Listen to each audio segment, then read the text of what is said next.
basic is stocks and bonds. Look at the difference. The stocks is you own part of the company. Let's say Apple. No matter how small of a stock that you have, you still own a part of the company. So, stock holdings in Amazon, for example, you will still own a part of the Amazon. So, kung kumita sila, they make money. At the end, you also get dividends. Otherwise, the stock itself, you can resell. For example, Amazon it multiplied so many times from the time that they started. And it's because technology is one of the highest selling stock holdings in the market, because everybody's in technology. Even grandma today is using Facebook, right? Everybody's using a cell phone. So the technology now is here to stay. Now we are all in this quarantine. What are we doing? We binge watch, right? Netflix. So now you talk of Netflix stocks. And what's the latest happening in the market? We're talking of vaccines. So now you want to visit, who are these companies who might be into vaccines? But it is a little bit high risk. So when you talk of stocks, you're talking of your risk. Are you willing to risk your money? Because you know it can go up and it can go down. How much of a risk can you take? Can you handle the roller coaster movement? If you watch CNBC every day, it's crazy. In our experience, if you just leave it there, it's gonna be good. So for most people, you just stay in the household names that you know. If you can go mutual funds. So mutual funds is another form of stock holding. It's like a big pizza pie, slice and dice with so many companies, like yung S&P 500 that you see on TV. Those are the 500 biggest corporations in America, all in one pie. So if you buy mutual fund of S&P 500, it's like an allocation. You will have their financial, you'll have Citigroup, and then you will have biotech, you will have Pfizer, you have Johnson & Johnson, then you have the technology, like you'll have Netflix, Amazon, and Tesla. And when I talk of big corporations, I'm talking of over 500 million capitalization, all the way up to billions of capitalization. So my question to you is this: if you are scared to put your money in a stock, how about people coming to you asking you to go into business, like your mom and pop business? You do know that the risk there is higher, right? Having a very limited savings, or you're playing with your retirement money. No, you can't really do that. You need to go somewhere where it's liquid. So another issue here is not just your risk factor, yung how scared are you to be in the market, but also your liquidity, like how much cash reserve that you have. Back to the question, stocks or bonds? That is the question.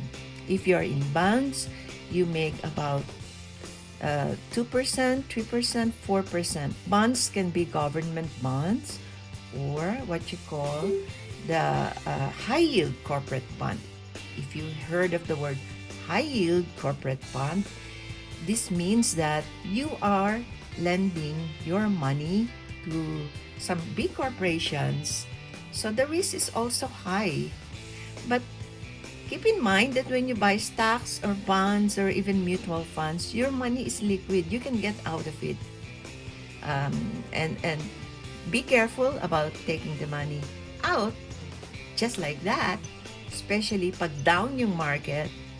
Ito yung the usual problem we encounter, when the market is down, people get scared, right? So they stop, I want to share, I stop my loss.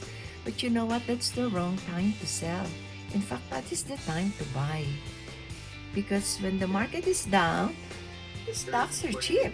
If you buy at the down market, that means when the market goes up, voila, Yeah, you make money, right? So, one of the things that I want to show you is in this business, we have what you call the rule of 72. Even in the banking industry, in the financial capital world, there's what you call the rule of 72. Why 72? 72 is the number, the numerator. So you can see on the screen right now, let's start on the lowest bottom of that screen. No? Bond earning 2%. Okay, long-term bond. What this means is 72 divided by 2 is 36 years. It will take 36 years to double your money. So if you put 50,000 now and you're making only 2%, wow, it's gonna take you 36 years before you can double that money. And if you're my age, nearing retirement, maybe that's not a very good idea. What you can do is layering. Now you can start layering, no? So look at your portfolio, how much money you have, how much savings you have in the bank, and see what part of it should be in cash and yung immediate need nyo for your food. And then part of it, you can put in a short-term bond. Siguro this money is what you need to pay for the college fund of your children. But if you go on a corporate bond, yung sinasabi ko kanina, the high-yield corporate bond, this time you are lending money to a corporation at a certain rate. And you can buy these high-yield bonds in a mutual fund. So let's say it's earning on the average 4%. It doesn't mean fiction, no? Up and down yun, but on the average. Under the rule of 72, you divide 72 by 4, the annual yield, which means it will take 18 years for you to double your money. That's quite a long time still, no? So I remember some retirees telling me, oh no, I'm okay where I am because my money is earning 4%. All right, as long as you have enough money.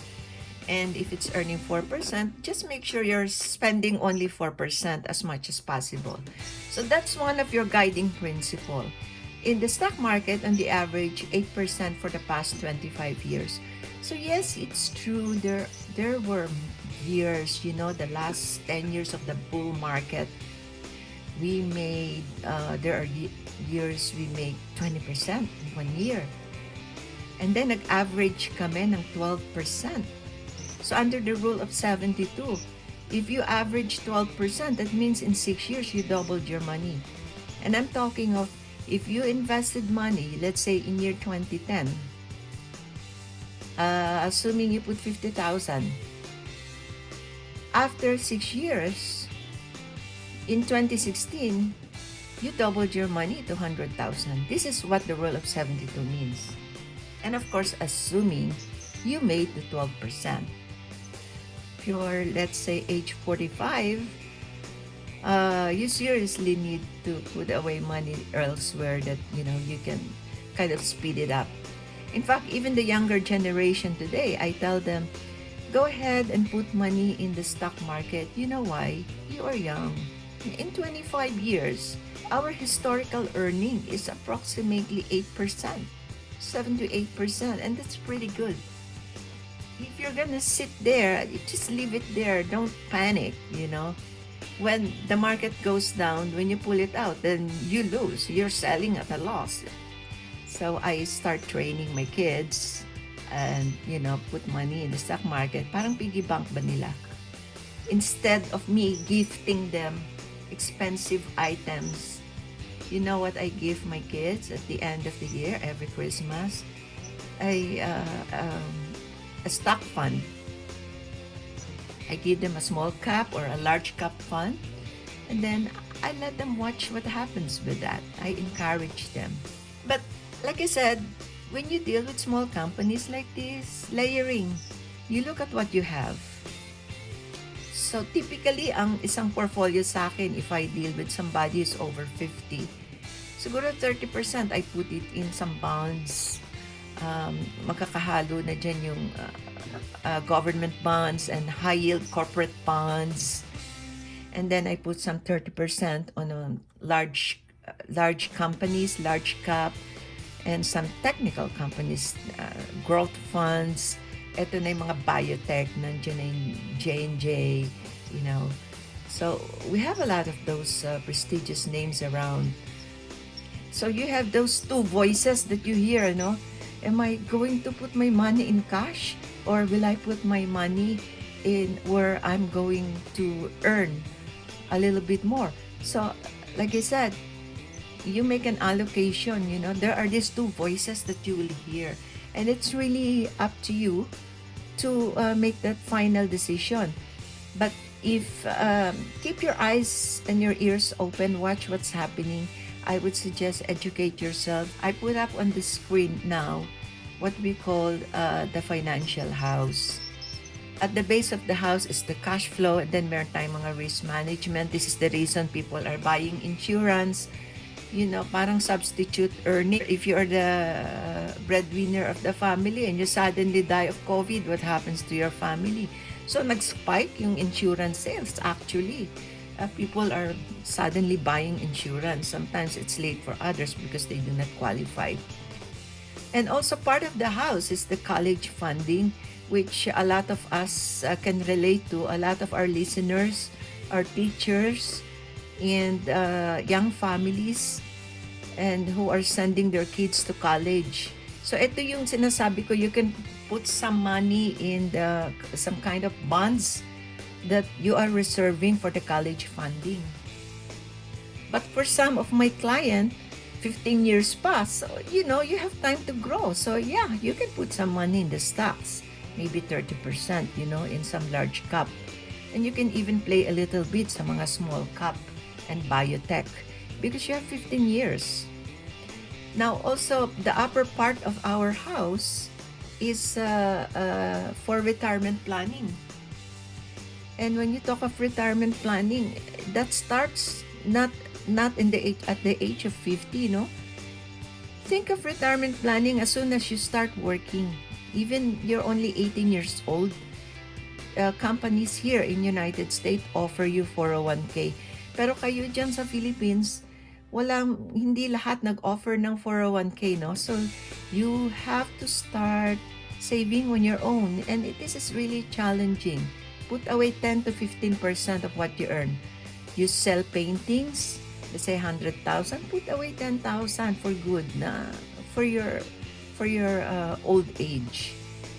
And I'm not really talking of very old age, because sometimes retirement, you want to be retired at 50, right? So why not? If you want to retire at 50 and you are now 20, hey, you got 30 years to go. How much money do you need? So think about that for a second. How much money do you need in order to just sit around and have a comfortable retirement? Mga ilang milyon siguro yan. And then i-divide nyo. If you have 30 years ahead of you, divide that. So this is the number amount of money you have to put away. Here in United States, we can put away as much as $22,000 a year. So for people like me at my age, I'm in a hurry to put away as much as I could. So I try to max that out, the $22,000 or $23,000 every year. And then in 5 years, you will see a very nice portfolio. And then you keep going. Now, at the top of our house is the wealth accumulation. Wealth accumulation is, you're already there and you have some money already saved up. Now, this is the time that you think about funding your medical expenses. The truth is, we're gonna spend more for our medical needs. And you don't lend money also. And going back to what I said, if you are scared to invest in the stock market, why would you even think about investing in the mom and pop business of your pamangkin or of your friend? That's not the time to do that.